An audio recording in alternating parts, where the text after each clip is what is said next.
ഒരാൾ വിജയിച്ച ശേഷം എല്ലാവരും കൈയടിക്കും അല്ലേ? പക്ഷെ ഒരു മനുഷ്യൻ വിജയിക്കുന്നതിന് മുമ്പ് അവൻ അനുഭവിക്കുന്ന വേദനയും അല്ലെങ്കിൽ അവഗണനയും അല്ലെങ്കിൽ പരിഹാസവും പലർക്കും കാണാൻ കഴിയില്ല എന്നുള്ള സത്യമല്ലേ? അതിനൊരു ബെസ്റ്റ് എക്സാമ്പിളാണ് സഞ്ജു സാംസൺ.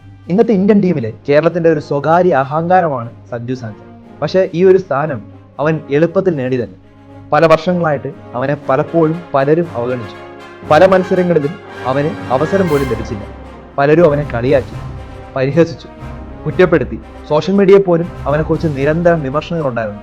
അവനെ പ്രമുഖമായിട്ടുള്ള ക്രിക്കറ്റേഴ്സ് പോലും അവന് ഓവർ അറ്റൻഷൻ കൊടുക്കുന്നതാണ്. സ്ഥിരതയില്ല, അതുപോലെ തന്നെ അവൻ ടീമിൽ വേണ്ട. ചിലർ ചോദിച്ചു അവൻ എന്തിനാണ് ടീമിൽ എടുത്തത് എന്നതുപോലെ ചോദിച്ചു. ഒരിക്കലൊരു കളിയിടയിൽ അദ്ദേഹം വിക്കറ്റ് കീപ്പിംഗ് പോലും മാറ്റിയിട്ട് ഫീൽഡ് ചെയ്യാനായിട്ട് പറഞ്ഞു. അടുത്ത കളിയിൽ അദ്ദേഹത്തിന് മാറ്റിയിരുന്നു.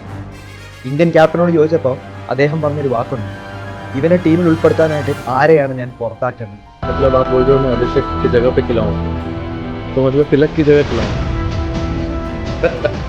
ഒത്തിരി പ്രാവശ്യം ഇത്തരത്തിൽ അവഗണന അദ്ദേഹത്തിന് ലഭിച്ചിട്ടുണ്ട്. ശരിക്കും സഞ്ജുവിൻ്റെ ഒരു പ്രത്യേക കഴിവാണെന്ന് എനിക്ക് തോന്നിയിട്ടുണ്ട്. കാരണം എത്ര നമ്മൾ കുറ്റപ്പെടുത്തിയാലും അദ്ദേഹം വളരെ പൊളൈറ്റാണ്, അതുപോലെ വളരെ ശാന്തമായിട്ടാണ് സംസാരിക്കുന്നത്. ഞാൻ മനസ്സിലാക്കിയ ഒരു കാര്യം എന്ന് വെച്ചാൽ നമുക്ക് ലൈഫിൽ സെറ്റ് ബാക്സ് ഉണ്ടാവണം, പ്രശ്നങ്ങളുണ്ടാവണം.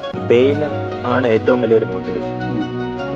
ഇങ്ങനെ ഇരിക്കുമ്പോഴത്തെ നമ്മുടെ അടുത്ത് ആരെങ്കിലും വന്ന് പറ്റൂല എന്ന് പറയുമ്പോഴാണ് നമുക്ക് തോന്നുന്നത് കാണിച്ചത്. എല്ലാവരും പറ്റും പറ്റും പറ്റും എന്ന് പറയുമ്പോൾ ആരെങ്കിലൊക്കെ ഒന്ന് അഗെയിൻസ്റ്റ് ആയിട്ട് വാ. അപ്പോഴാണ് എനിക്ക് അങ്ങനെയാണ് രസം. അവസരം കിട്ടിയപ്പോൾ സഞ്ജു ലോകത്തെ ശരിക്കും ഞെട്ടിച്ചു. ക്വാർട്ടർ ഫൈനലിൽ വെസ്റ്റ് ഇൻഡീസിനെതിരെ അദ്ദേഹം നേടിയ 97 റൺസ്, അതും 50 ബോളിലാണ്. സെമി ഫൈനലിൽ ഇംഗ്ലണ്ടിനെതിരെ 89 റൺസ്, അതും 42 ബോളിലാണ് നേടിയത്.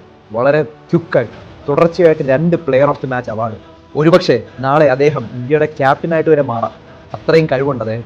ഈ ഒരു യുദ്ധഭീതിയുടെ സമയത്ത് പോലും സഞ്ജു പോലുള്ളവർ നമുക്ക് സന്തോഷവും ഒരു പ്രതീക്ഷയൊക്കെ നൽകുന്നത് വലിയൊരു സന്തോഷത്തോടുകൂടിയാണ് ഓർക്കാനായിട്ട് പറ്റുന്നത്. കേരളത്തിന്റെ അഭിമാനമാണ്, ഇന്ത്യയുടെ പ്രതീക്ഷയാണ് സഞ്ജു സാംസൺ. ധാരാളം ആളുകളുടെ അറിവിലേക്ക് ഇത് ഷെയർ ചെയ്ത് കൊടുക്കുക.